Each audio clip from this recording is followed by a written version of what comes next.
I have issues, and they started in the 80s.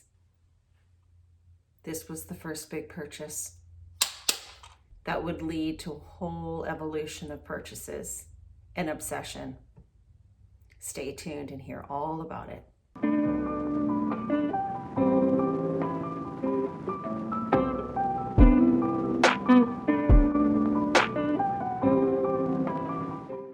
Hey everybody, welcome back. As I teased in the intro, it started with this little fella. At the time in 1989, I think when I bought this, which is, for those of you that don't know what this is, it's a flat iron, probably one of the first evolutions of the flat iron, I'm not sure. I purchased it in Vancouver, even though I was from Alberta. I was visiting or living here briefly. And I purchased this on Granville Street, I remember, and it was a nice salon, and it was like $150. And in 1989, that's a lot of money in those terms. But what was so cool, and what is so cool about this, and this still works, I looked, it's a company called Danico. I'll have to see if it actually still exists. But you could have super straight hair, which I was super into because I think I had black hair at the time. Course, 80s, Depeche Mode, Le Chateau was new, and all of that jazz. Or I could crimp, because crimping was all that, right, Madonna? Yes. Or the one that I used the very least was the waver, because I actually wanted the super straight or the really kinky one. But this baby has lasted all these decades. Can you believe that? They just don't make them like they used to, right? But I've kept this because it's good. It was kind of one of my first big hair purchases. And ever since, I've been kind of obsessed with hair stuff. I really don't like to wear my hair the same way twice in like a week, or I'll have it straight or flipped up or a ponytail or whatever the next day. But I do like to change. I mean, COVID has changed us all, hasn't it? And certainly it has changed. Certainly I wear the same hair twice these days, because why wouldn't I? I must say, when I do mermaid waves, they last so well. And even with the humidity of Vancouver, they last a fairly long time. Okay, let's get started, shall we? So this one, on this side of my hair, I will be using the Infinity Pro by Conair, and this is a newer one. I think I got this at London Drugs, one of the pharmacies up here in Canada, and it just has simply an on and off switch, a 1, 2, and 3, and I'm keeping it at level number 3. Doesn't have a kickstand. It's a little bit warm on this side, but I guess that's how you're supposed to do it, because these are hot. So I guess this is how you just put it on the counter. And this one does have a kickstand. This one, like I said, I got it at a set sale here in Vancouver, which we're lucky enough to have. And it's Isinis, I don't know, Isinis is what the brand is. And it's an on and off, so green, the on, and it's 1 through 25, and I have it up to about 21. I have a lot of hair, but I have thin hair, so it will take to the curl, no problem. The only other thing I wanted to note was, after my shampoo last night, I put some mane and tail for detangling, and this is an all-in-one treatment, but from Redken. I think I got this at Ulta in the States when we were allowed to go to the States. And it's like an all-in-one, and it has a protector in it. So I put that on. What I'll also be using is the Conair 25. And it's a super hold finishing spray. So I don't have mousse or anything outside of that all-in-one treatment. And I'll just be putting this on through the layers. So let's divide and conquer. So excuse my roots. I'm already growing in roots from my hair coloring, my hair painting that happened a month ago. But it's COVID, and I'm just gonna stick it out and maybe do my roots myself. But yeah, they don't look so great. But anyway, who doesn't have them these days, right? So I just divide my hair in half, and so I will just put this on, comb it through, and start. So again, this one is black and gold, the barrel style.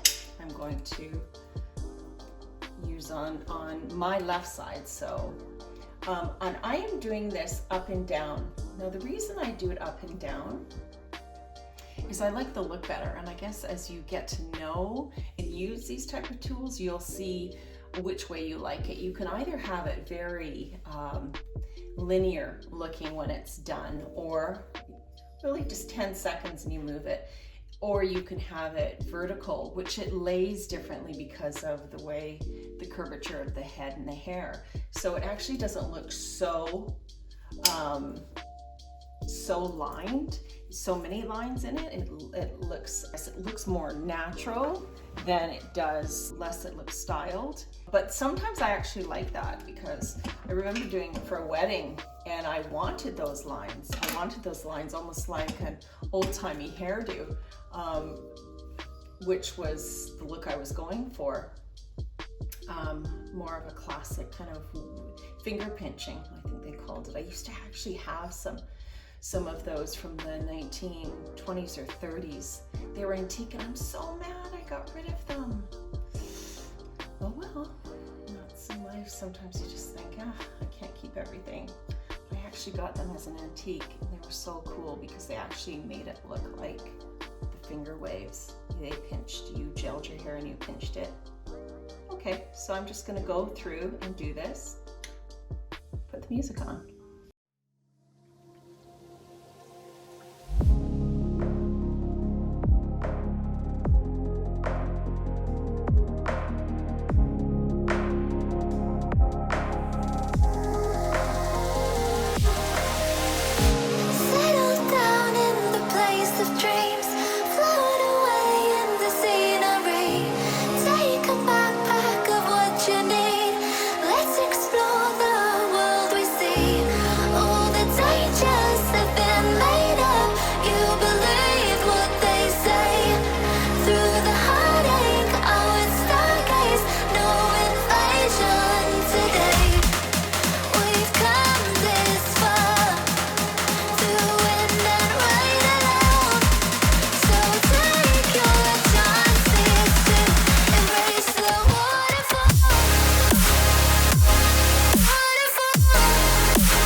Here is that it's very important that you don't get these ridges. So I don't want to make a mistake on purpose, but I will over back here just so that you can see. A lot of times what looks nice is having a little bit of flatness up at the very crown at the top. But what you don't want to do is go, I'll do a mistake to show you a point, is hold it like this where you are making a line. Do you see that? Doesn't look too bad. If you can see that, there's a line there. And it obviously you've done something to your hair. Everybody knows, I'm just trying to iron that out, that this isn't your natural hair, but why have the line of the iron if you can avoid it? Paradise within your heart. You can find what I despise within your mind. All the dangers have been made up. I'm gonna leave this part. I'll show you what I like to do there. Today, we've come this far. Through wind and rain alone.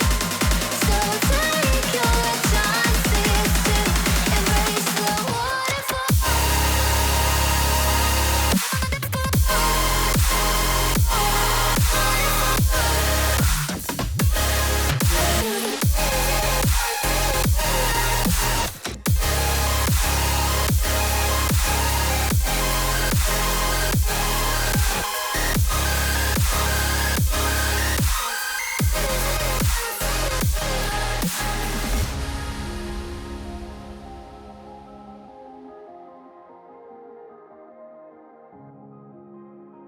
So each of these have done their job, they're unplugged, and I took out this. Now this is what I'm going to do to the fronts, just to mix it up a little bit. You could quite easily, I've done it many times, done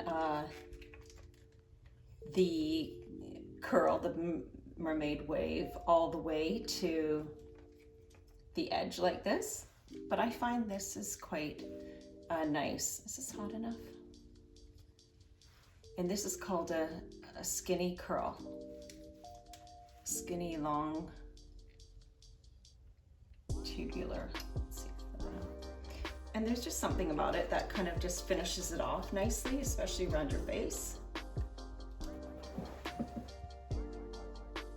And when we put just kind of our finger through it. What am I doing there? It's hard doing this in the mirror when you're thinking about it.